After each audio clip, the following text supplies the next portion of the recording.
കാരണം ഇത് 2014 മാറി വരുന്ന കോൺഗ്രസ് സർക്കാർ ഏറ്റവും അവസാനം ചെയ്തിട്ടുള്ള 123 പ്രോപ്പർട്ടികൾ വഖഫ് പ്രോപ്പർട്ടി ആയിട്ട് ഡെസിഗ്നേറ്റ് ചെയ്തിട്ടുള്ള നടപടി തന്നെ അന്ന് വലിയ വിവാദമായതാണ്. ഇത്തരത്തിൽ രാജ്യത്തെ ധാരാളം പ്രോപ്പർട്ടികൾ യാതൊരു പ്രോപ്പർ ഡോക്യുമെന്റേഷൻ പോലും ഇല്ലാതെ ഈ പറയുന്ന വഖഫ് ബൈ യൂസർ എന്ന് പറഞ്ഞാൽ അതിന്റെ ഡെഫിനിഷൻ തന്നെ പറയുന്നുണ്ട്, കൃത്യമായിട്ടുള്ള ഡോക്യുമെന്റേഷൻ ഇല്ലെങ്കിൽ പോലും അത് വഖഫ് ബൈ യൂസറായി പരിഗണിക്കാൻ പറ്റും, ബൈ യൂസേജ് മതി, വർഷങ്ങളായിട്ട് അത് ഉപയോഗിക്കുന്നുണ്ട് എന്നൊരു ക്ലെയിം ഉണ്ടായാൽ മതി എന്നുള്ളതാണ്. അതുകൊണ്ട് ഞാൻ പറഞ്ഞു വന്നിട്ടുള്ള കാര്യത്തിലേക്ക് വരാം. ഇവിടെ ഈ വഖഫ് ട്രൈബ്യൂണൽ എന്ന് പറയുന്ന സംവിധാനം എടുത്തു കളഞ്ഞിട്ടില്ല. നമ്മുടെ ചർച്ച കണ്ടു കഴിഞ്ഞാൽ തോന്നും വഖഫ് ട്രൈബ്യൂണൽ എന്ന് പറയുന്ന ഒരു കോടതി വ്യവഹാരത്തിലൂടെ ഒരു ജഡ്ജിമാർ നിയന്ത്രിക്കുന്ന ഒരു സംവിധാനം ഉണ്ടായിരുന്നു, അത് എടുത്തു കളഞ്ഞ് ജില്ലാ കളക്ടറെ കൊണ്ടുവന്നു എന്നല്ല. ഇപ്പോഴും ഒരു പ്രോപ്പർട്ടി വഖഫ് പ്രോപ്പർട്ടി ആണോ എന്ന് ഡെസിഗ്നേറ്റ് അങ്ങനെ ഒരു ഡിസ്പ്യൂട്ട് ഉണ്ടായിക്കഴിഞ്ഞാൽ അത് തീരുമാനിക്കാനുള്ള അധികാരം വഖഫ് ട്രൈബ്യൂണലിന് തന്നെയാണ്. സെക്ഷൻ 83 പ്രകാരമുള്ള വഖഫ് ട്രൈബ്യൂണൽ നിലനിൽക്കുന്നുണ്ട്. ഏത് കാര്യത്തിലാണ് വഖഫ് ട്രൈബ്യൂണലിന്റെ അധികാരം എടുത്തു കളഞ്ഞത്? ഒരു ഭൂമി സർക്കാർ ഭൂമിയാണോ വഖഫ് ഭൂമിയാണോ തീരുമാനിക്കാനുള്ള കാര്യത്തിലാണ്, അതല്ലാണ്ട് പേഴ്സണൽ ആയിട്ടുള്ള പ്രോപ്പർട്ടിയുടെ കാര്യത്തിൽ അധികാരം. ഏതാ നിന്റെ രാജ്യം?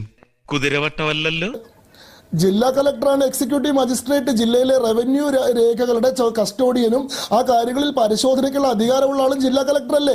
ജില്ലാ കളക്ടർ അത് റവന്യൂ രേഖകൾ പരിശോധിച്ചതിന് ശേഷം അത് സർക്കാരിന്റെ ഭൂമിയാണോ, ഇത് എത്ര കാലമായിട്ടാണ് ഇത് സർക്കാരിന്റെ കൈവശത്തിൽ ഉണ്ടായിരുന്നത്, അതിനാരെങ്കിലും നികുതി അടച്ചിട്ടുണ്ടോ, ഈ കാര്യങ്ങളൊക്കെ പരിശോധിക്കാനുള്ള കമ്പീറ്റന്റ് അതോറിറ്റി എന്ന് പറയുന്നത് ഒരു ജില്ലയിലുള്ള റവന്യൂ അധികാരിയായിട്ടുള്ള ജില്ലാ കളക്ടർ അല്ലേ? അതല്ലാണ്ട് ഇതൊന്നും ഇല്ലാത്ത ഒരു വഖഫ് ട്രൈബ്യൂണലാണോ ഒരു ഭൂമി സർക്കാർ ഭൂമിയാണോ അതോ വഖഫ് ഭൂമിയാണോ നിശ്ചയിക്കുന്നത്?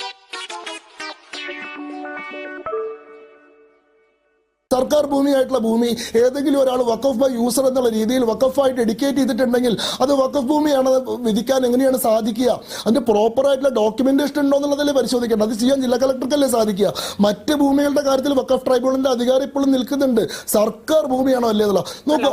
പ്രധാനമായിട്ട് 15 മാറ്റങ്ങളാണ് ഈ അമെന്റ്മെന്റിലൂടെ വന്നത്. മുഴുവൻ പറയുന്ന സമയമെങ്കിലും പ്രത്യയശാസ്ത്രങ്ങൾക്കും അതിന്റേതായ ശരിയും തെറ്റുമുണ്ടെന്നാണ് ഞാൻ കരുതുന്നത്. ആരോടും അസഹിഷ്ണുതയില്ല.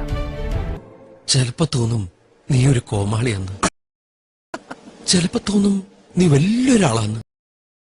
സത്യത്തില് നീ ആരാ?